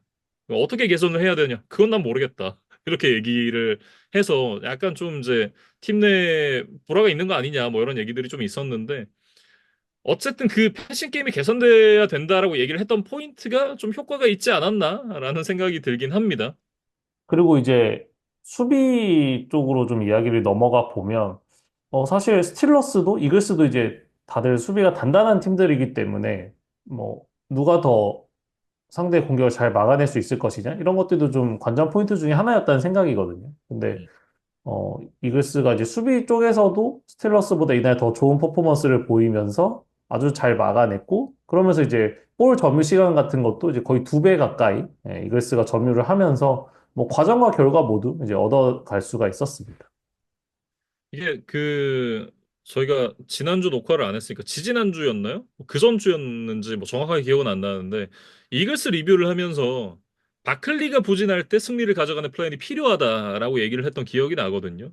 근데 그 부분을 보여줬던 게 이글스 입장에선 가장 큰 수확이 아니었나라고 생각을 하고 특히 이제 이 두 명의 리시버가 또 피츠버그는 어쨌든 포스트 시즌을 좀 확정을 지은 팀이니까 포스트 시즌에 나가는 팀들을 상대로도 이렇게 그 패싱 공격을 원활하게 풀어갈 수 있다라고 하는 거는 굉장히 큰 수확이 아닌가 싶습니다. 뭐 이번 주에 이제 커맨더스도 승리를 했기 때문에 아직 지구 우승까지는 확정을 짓지는 못했어요. 근데 이제 마침 다음 주에 두 팀의 맞대결이 있기 때문에 이글스가 다음 주에 승리하면 이제 NFC 이스트 지구 우승을 확정짓는 또 그런 경우의 수가 남아 있습니다. 일단은 이제 지구 우승 경쟁에서는 굉장히 좀 유리한 위치에 있다라고 이제 생각이 들고 피츠버그 같은 경우에는 이날 경기를 패배를 하긴 했습니다만 어쨌든 돌핀스와 콜츠가 다 패배를 하면서 자동으로 또 플레이오프 진출이 확정이 됐어요. 그러면서 이제 피츠버그 스틸러스에게는 조금 이제 부담이 덜해지는 그런 상황이 됐는데 다만 이제 그 플레이오프에 나오는 팀들 상대로 어떤 모습을 보여줄 수 있을까에 대한 이제 부분을 스틸러스 입장에서 좀 점쳐볼 수 있는 그런 경기잖아요. 근데 그런 경기에서 이제 이렇게 내용이 좀 아쉬웠다라는 건 스틸러스로서도 좀 생각을 해봐야 되는 부분인 것 같아요. 특히 공격 쪽에서 첫 5번의 드라이브 중에 4번이 3앤 아웃이었거든요. 근데 그나마 한 번도 펀트 상황에서 펌블이 나와가지고 상대 진영에서 이제 공격을 시작해서 필드골 레인지 안에서 시작해서 3앤아웃이 필드골로 끝났기 때문에 사실상 5번 다 3앤아웃이에요. 근데 그런 부분을 생각을 해보면 어 조지 핑케스가 없다라고는 하지만 이게 지난주에 그 햄스트링 부상을 당했으니까 못 나왔다고는 해도 이 정도의 공격력이면 플레이오프에서는 쉽지 않겠다. 그런 생각이 좀 드는 경기였습니다. 그러니까 결국에는 뭐 스틸러스의 공격력이 조금 더 이제 회복된 모습을 시즌 중반에 보여주기는 했지만 과연 그것이 이제 컨텐더 팀을 상대로도 통할 수 있을 것이냐라는 어떤 과제에는 이제 아직 뭐 정답을 내놓지는 못한 것 같다라고 보는 게 맞는 것 같습니다. 네. 이날 그 1쿼터에 넷 야드가 마이너스 14야드였어요. 그러니까 뭐 페널티랑 이렇게 다 합산해가지고 이제 보는 그 야디즈인데 마이너스 14야드였거든요. 그러니까 전진을 아예 못했다는 얘기죠. 그 외에도 이제 나지 에리스가 그 뒤쪽으로 셔블 패스 해줄 때 이 공을 잡지 못해가지고 또 턴오버가 되는 이런 부분들 이런 것들은 정말 나오면 안 되는 부분들이거든요.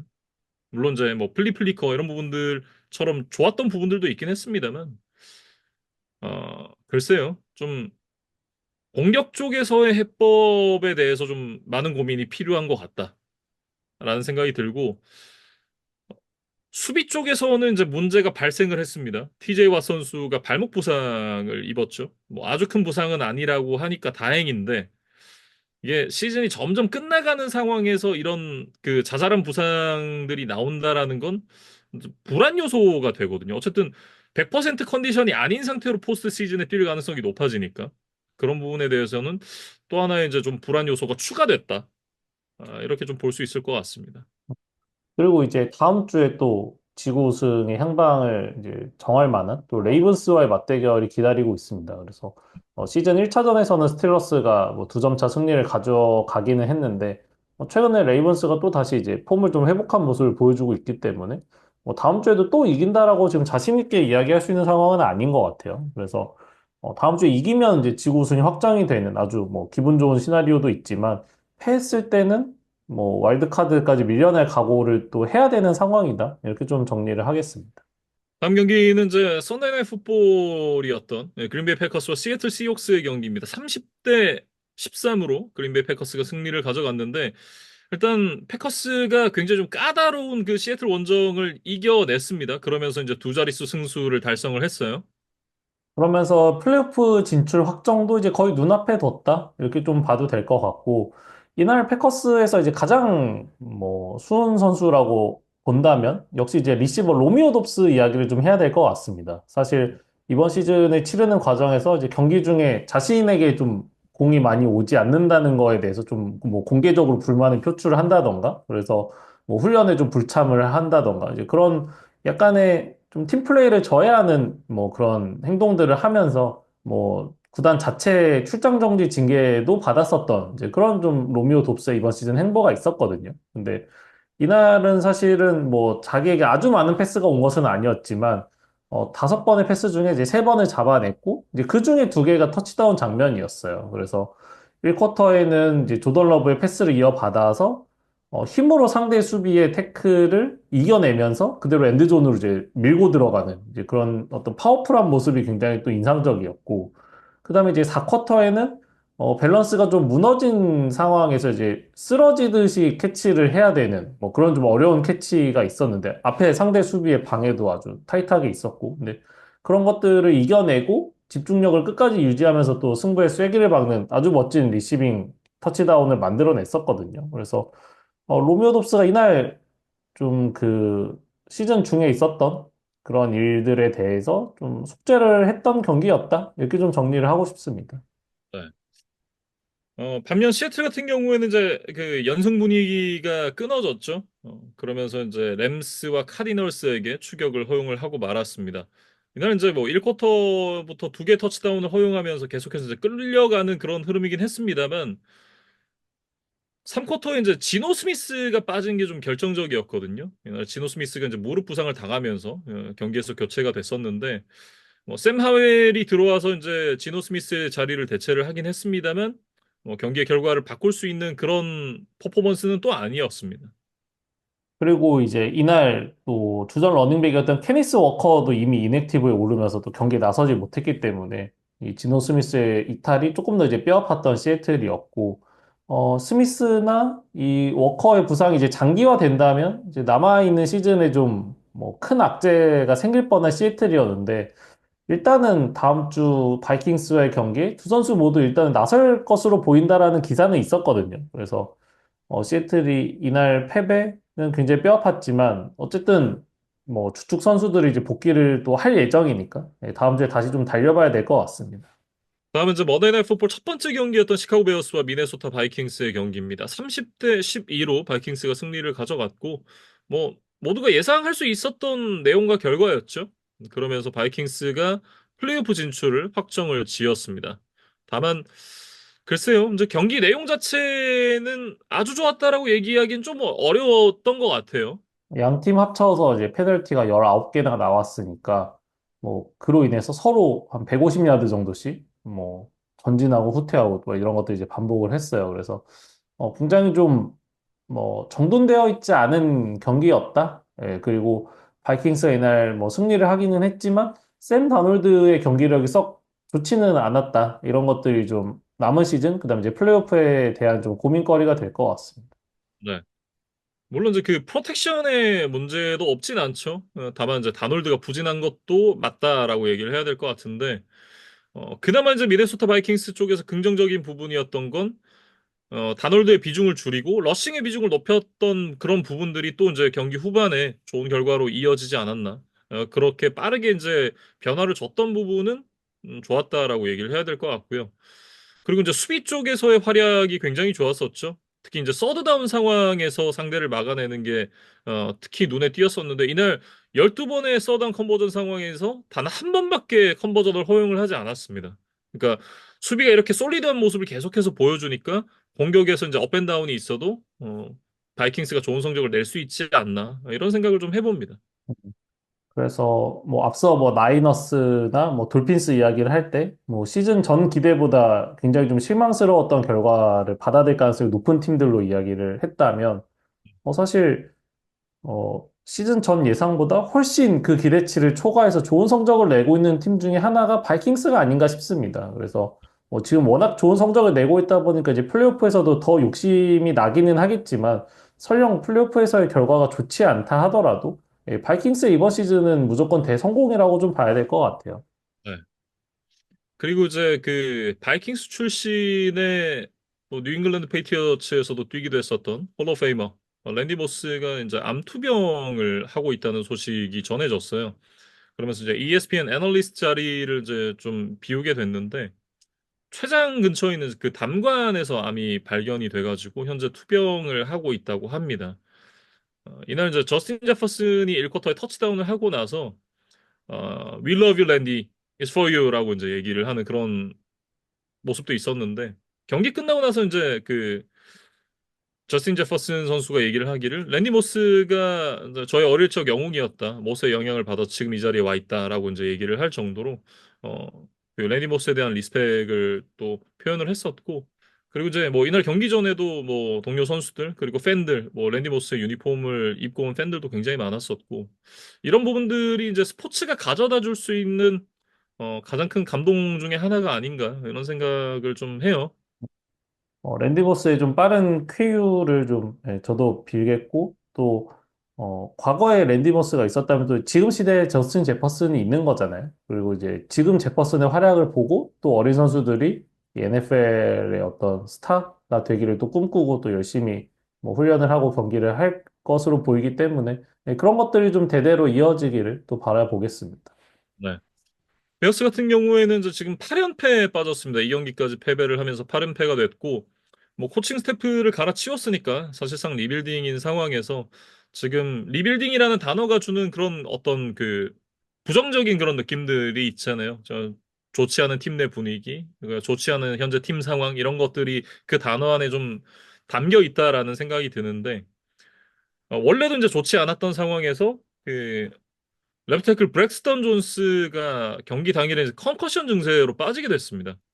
그러면서 올해 3라운드에서 뽑았던 루키 키란 아메가지가 갑자기 이제 선발로 출장을 하게 됐는데 오라인이 원래도 안 좋았는데 지금 레프트 태클이 빠져버리니까 당연히 이제 그 쿼터백을 좀 지키기 어려운 상황이었고 경기 초반부터 이제 그 조나단 그린라드가 캘러 윌리엄스 상대로 스트립색을 만들어내는 그런 장면이 그 상황을 좀 대표적으로 보여주는 장면이 아닌가 싶은데 이게 뭐 캘럽 윌리엄스의 프로텍션 문제도 문제지만 그 러싱 상황에서 갭을 열어주지 못하는 그런 부분에 대해서도 그 디안드레 스위프트가 공간을 찾아서 뚫고 가려고 그러는데 갭이 계속 닫히더라. 나는 거기 공간이 있다고 생각했는데 없어져. 막 이런 얘기를 했었거든요.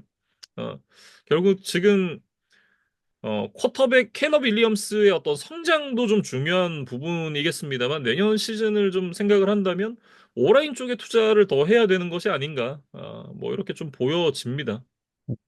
그래서 베어스도 사실 이제 케일러 윌리엄스라는 또 특별한 재능의 쿼터백을 뽑음으로 해서 그리고 또 공격진에 또 많은 투자를 했고 그러면서 이번 시즌에 뭐 무조건 플레이오프에 간다라는 생각은 뭐 저는 하지 않았지만 그래도 충분히 다크호스는 좀 될 수 있을 거라는 생각을 했었었거든요. 근데 베어스도 기대에는 결국에는 못 미친 성과로 이번 시즌 좀 마무리가 되고 있는 그런 모양새입니다. 네. 마지막 경기입니다. 먼데이 나이트 풋볼 두 번째 경기 애틀랜타 펠컨스와 라스베이거스 레이더스의 경기입니다. 15대 9로 펠컨스가 승리를 가져갔는데 펠컨스가 정말 길었던 4연패에서 탈출을 하면서 이제 지구 우승에 대한 희망을 이어갈 수 있게 됐습니다. 이번 경기 승리로 이제 7승 7패 5할 승률에 복귀를 하는 펠컨스인데, 템파베이에게 여전히 한 경기 차로 뒤져 있기는 합니다만, 타이브레이커를 펠컨스가 가지고 있어요. 이미 템파베이와의 맞대결에서 이전 2승을 거뒀죠. 그래서, 최종 성적 동률만 만들 수 있으면 지구 우승은 펠컨스가 하게 되는 그런 그림입니다. 그래서, 사실상은 반 게임 차 정도의 격차다라고 보는 것이 이제 맞는 것 같아요. 그래서, 펠컨스도 이제 시즌 끝까지 계속해서 달려야 될 이유, 그다음에 동력 이런 것들은 있는 상황인데, 이날 승리를 거둔 것과는 별개로 사실 경기 내용적으로는 그렇게 썩 만족스럽지는 않았다라고 보는 것이 맞는 것 같습니다. 네. 커즌스가 지금 4연패를 하는 기간 동안 터치다운 하나도 없이 인터셉션만 8개를 던졌거든요. 근데 이날 뭐 터치다운을 기록을 하긴 했습니다만 인터셉션이 또 하나 나왔어요. 그리고 이제 패싱 야도 112야드에 그쳤고 전반적으로 이제 어, 에이징 커브가 왔나? 라는 그런 생각이 들 정도의 이제 그 경기력 저하가 지금까지 계속 이어지고 있는 상황이어서 애틀랜타 펠컨스 구단도 칼을 빼들었습니다. 마이클 페닉스 주니어가 이제 선발로 나선다라고 오피셜하게 발표를 했어요. 그래서 사실 커크 커즌스를 이번 오프 시즌에 이제 많은 돈을 주고 FA로 영입을 하고 또 이제 드래프트에서 1라운드에 이 마이클 페닉스 주니어라는 또 신인 쿼터백을 뽑았죠. 그래서 그 당시에도 사실 뭐 많은 사람들의 의문을 샀고 또 우려를 뭐 낳았던 그런 결정들이 있었지만 어쨌든 뭐 펠컨스 구단 내부에서 생각했던 이상적인 뭐 세대 교체 흐름이라는 건 있었겠죠. 예, 커즌스가 몇 년 동안 팀을 강팀으로 만들어주고 그 후에 페닉스 주니어가 뭔가 자연스럽게 이제 준비를 한 뒤에 그 어떤 쿼터백 자리를 물려받는다라는 것이 이제 이상적인 펠컨스 구단이 생각했던 그림이었을 텐데 뭐, 앞으로 어떻게 될지는 모르겠습니다만, 적어도 이제 이 첫 시즌 말미에 순위 싸움의 한창인 시점에 마이클 페닉스 주니어로 교체를 해야 된다는 이 상황은 좀 미리 상상했던 그림, 그리고 이상적으로 생각했던 그림은 분명히 아니었을 거라는 생각이 듭니다. 어쨌든 지금 이게 위기이자 기회일 수 있다라는 생각을 하거든요. 그러니까 어쨌든 마페주가 지금 아직 그 지구 우승 확정되지 않은 상황에서 이 선수가 나서서 팀을 플레이오프로 이끈다? 그러면 사실은 이제 본인의 어떤 자리를 굉장히 좀 공고히 만드는 그런 부분이 될 수 있는데 반해서 이게 잘못했다가는 역적이 될 수도 있는 그런 상황이잖아요. 그런 부담스러운 상황 속에서 이제 선발로 나서게 됐는데 그이 펠컨스의 승부수가 어떤 결과로 이어지게 될지 저는 굉장히 궁금합니다. 마이클 펜스 주니어가 지금 이번 시즌에 두 경기에 출전을 했고, 이제 둘 다 그 경기 막판에 이제 점수차가 좀 많이 벌어졌을 때 나섰던 뭐 상황이었어요. 그래서 패싱 시도도 이제 5번밖에 하질 않았으니까, 정말 필드 맛을 봤다 정도의 뭐 수준이라고 봐야겠죠. 예, 뭔가 확실하게 기회를 얻었다기보다 그냥 잠깐 가서 경기 감각을 익혔다 정도의 뭐 경험치를 쌓은 지금 마페주인데, 팀에 이제 명운이 걸린 타이밍에 이제 첫 주전 기회를 받게 됐으니까, 이러한 이제 부담감을 이겨낼 수 있을지가 일단 1번이고, 또 하나는 이제 펠컨스 공격진 동료들 입장에서도 이제 오른손잡이 쿼터백 커크 커즌스에서 왼손잡이 쿼터백 마이클 페닉스 주니어에게 또 적응을 해야 되는 문제가 발생을 합니다. 물론 뭐 훈련 과정에서 연습은 어느 정도 했겠습니다만, 이거를 또 실전에서 하는 건 또 다르다는 생각은 들거든요. 그래서 그런 리스크까지도 펠컨스 구단이 감수를 하면서 어쨌든 선택을 한 거니까 좋은 결과로 이어지기를 일단은 뭐 바라는 수밖에 없을 것 같습니다. 네. 레이더스 같은 경우에는 이날 이제 에이단 오코넬이 무릎 부상으로 결장을 했습니다. 그러면서 지난 시즌 펠컨스의 주전 쿼터백이었던 데스몬드 리더가 또 오코넬을 대신해서 선발로 나왔는데 예, 데스몬드 리더 입장에서는 굉장히 좀 동기부여가 될 수 있을 만한 그런 상황이긴 했습니다만 결국 뭐 드라마틱한 그런 스토리는 나오진 않았어요. 그러면서 레이더스가 결국 10연패까지 이제 빠지고 말았습니다. 그래서 데스몬드 리더가 뭐 200 패싱야드 넘기고 뭐 터치다운 하나가 있기는 했지만 인터셉션 두 개가 있으면서 결국에는 본인이 원했던 그림은 이제 나오지를 않았고 수비 쪽에서도 이제 이미 에이스라고 할 수 있는 맥스 크로스비가 이제 수술을 받기로 하면서 시즌을 마감을 한 상황에서 시즌 전에 구상했던 주전 라인업에서 벌써 한 절반 정도는 지금 이탈을 해 있는 상황이거든요. 그래서 뭐 공격에서나 수비에서나 뭐 생각했던 플랜대로 사실은 하나도 뭐 돌아가는 것이 없다고 해도 이제 과언이 아닌 상황이고, 다음 주 뭐 오코넬이 돌아온다고 하더라도, 뭐 갑자기 레이더스가 뭐 승리를 거둘 것이다 라는 기대를 하기는 좀 어려운 것 같아요. 그래서 지금 자이언츠와 함께 각 컨퍼런스 지금 꼴찌를 담당을 하고 있거든요. 그래서 자이언츠와 레이더스만이 유일하게 2승을 거두고 있는 팀인데, 최종적으로 이제 몇 번 픽을 가져가게 될까? 이런 것들을 남은 시즌 좀 지켜봐야 되는 상황입니다. 네. 이렇게 이제 이번 주에 펼쳐졌던 경기들에 대해서 좀 살펴봤는데요. 결국은 이제 NFC 1번 시드를 누가 가지고 갈 것인가 이런 부분이 굉장히 좀 귀추가 주목이 되는 것 같습니다. 뭐, 라이언스, 이글스, 바이킹스의 지금 3파전으로 흘러가고 있는데, 또 라이언스와 바이킹스의 맞대결도 남아있고, 그 다음에도 이제 아직 지구 우승의 향방이 결정되지 않은 지구들이 꽤 보여요. 그래서 뭐, 피츠버그와 레이븐스가 경쟁을 하고 있는 뭐 AFC 북부지구라던가 뭐 시애틀, 램스, 뭐 그다음에 애리조나까지 경쟁하고 있는 NFC 웨스트라던가 뭐 그런 이제 몇몇 지구들이 좀 보이거든요. 예, 그래서 누가 타이틀을 가져갈 것인가 이런 것들도 남은 시즌 좀 지켜보는 재미가 있을 것 같습니다. 네. 그리고 이제 그 넷플릭스에 그 며칠 전에 에런 로저스가 부상에서 돌아오는 과정을 다큐멘터리로 만든 이제 이니그마라는 그런 다큐멘터리가 올라왔어요. 이게 에런 로저스라서 손이 좀 잘 안 가기는 하는데 어쨌든 어 저도 이제 시간 날 때 한번 좀 봐볼 예정이고 관심 있으신 분들은 또 넷플릭스 어 들어가셔서 한번 챙겨 보시는 것도 좋지 않을까 그런 생각을 해봅니다. 그러니까 로저스가 이제 복귀를 해서 이전에 전성기에 버금가는 활약을 보여줬다면 이 다큐의 어떤 감동 이런 것들이 좀 더 배가 됐을 것 같은데 어, 현실은 좀 차가웠죠. 예, 로저스가 이번 시즌 복귀를 하기는 했습니다만 지금 이래저래 뭐 성적이 개인적으로나 팀적으로나 지금 좋지를 않기 때문에 그런 부분들이 조금 뭐 재미를 반감시키는 요소가 되지 않을까라고 생각은 들지만 예, 그래도 또 풋볼을 좋아하시는 분들께는 아주 재미있는 컨텐츠가 될 것 같습니다. 네. 이렇게 이제 15주차 리뷰 마무리를 지어보도록 하겠고요. 저희는 이제 다음 주에 16주차 리뷰로 다시 돌아오도록 하겠습니다.